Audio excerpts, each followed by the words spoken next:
খুলে নিয়ে আদম যখন ঘুমন্ত ছিলেন, ঘুমন্ত থাকা অবস্থায় তার বাম পাঁজরের একটি হাড়কে খুলে নিয়ে হযরতে হাওয়া আলাইহিস সালাতু ওয়াস সালামকে সৃষ্টি করেছেন।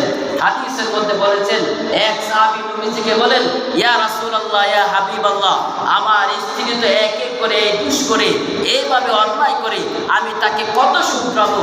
নবীজি ওই সাহাবীকে বললেন, ও আমার সাহাবী, একবারে শুধরাইতে যায় না, একবারে সোজা করতে যায় না, কারণ স্ত্রীদেরকে সৃষ্টি করা হয়েছে বাঁকা হাত থেকে, তাদের স্বভাব চরিত্র একটু বাঁকাই থাকবে।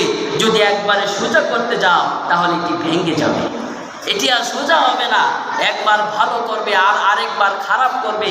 যখন খারাপ করে তখন তার ভালো গুণের দিকে দৃষ্টিপাত করে তাকে মাফ করে দিবে, আর যখন সে ভালো করে তখন তার গুণগান বলবে, প্রশংসা করবে।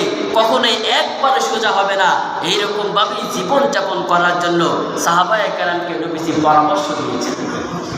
তাহলে এই হাদিস থেকেও বোঝা যায় প্রত্যেক স্বামীর বাম পাঁজর থেকেই তার স্ত্রীকে সৃষ্টি করা হয়েছে।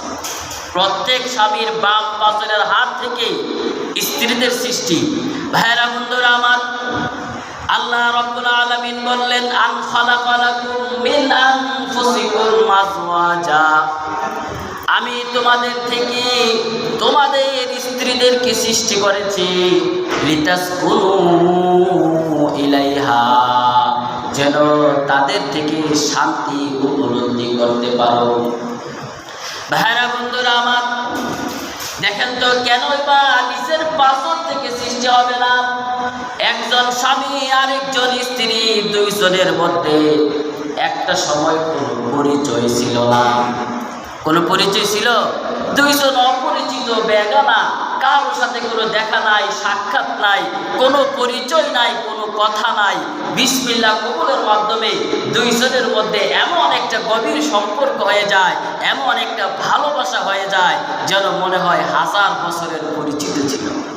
আপন হয়ে যায়, এমন আপন হয়ে যায়, একজনকে ছাড়া আরেকজন খায় না, একজনকে ছাড়া আরেকজন ঘুমায় না, একজনকে ছাড়া আরেকজন চলতেই পারে না, যেন অচল হয়ে যায়। অচল হবে না কেন? আল্লাহ রাব্বুল আলামিন কোরআনে বলছেন, লিতাসকুনু ইলাইহা, আমি স্ত্রীদেরকে সৃষ্টি করেছি তোমাদের শান্তির জন্যে, তোমাদের প্রশান্তির জন্যে। তাহলে শান্তির ঠিকানা, শান্তির জায়গা হলো স্ত্রী। ওয়াজআলা বাইনাকুম মাওয়াদ্দাতাও ওয়া রাহমা, আল্লাহ রাব্বুল আলামিন বলেন, আমি দুইজনের মধ্যে গভীর মহব্বত আর ভালোবাসা বৃদ্ধি করিয়া দেয়, ভালোবাসা স্থাপন করিয়া দেয়। ভাইরা বন্ধুরা আমার, আল্লাহ রাব্বুল আলামিনের নিদর্শনের মধ্য থেকে এইগুলো হচ্ছে নিদর্শন। স্বামী আর স্ত্রী উভয়ের মধ্যে যে মহব্বত আর ভালোবাসা হয়, এই মহব্বত আর ভালোবাসা এটি হচ্ছে আল্লাহ প্রদত্ত। ভাইরা বন্ধুরা আমার, হযরত আয়েশা রাদিয়াল্লাহু তাআলা আনহাকে নবীজি সাল্লাল্লাহু আলাইহি ওয়াসাল্লাম বেশি ভালোবাসতেন।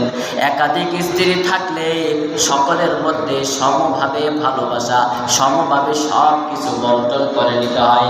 ভাইরা বন্ধুরা আমার, সকল স্ত্রীরা কেবলমাত্র দেখতেন আয়েশার ক্ষেত্রে নবীজি আয়েশাকে বেশি ভালোবাসতেন। এই জন্য অনেক স্ত্রীরা অভিযোগ করেছে, আপনি কেবলমাত্র আয়েশাকে বেশি ভালোবাসেন। নবীজি বলেন, ভালোবাসা কি আল্লাহ প্রদত্ত, আল্লাহর থেকে আসে। আল্লাহ আমার অন্তরে যদি আয়েশার মহব্বত বৃদ্ধি করে দেন, তাহলে তো আমার কোনো কিছু করার নাই। অন্তরের যে একটা চাহিদা, অন্তরে স্বামী আর স্ত্রী দুইজনের মধ্যে যে একটি ভালোবাসা, এটি আল্লাহ প্রদত্ত, আল্লাহর পক্ষ থেকে আসে।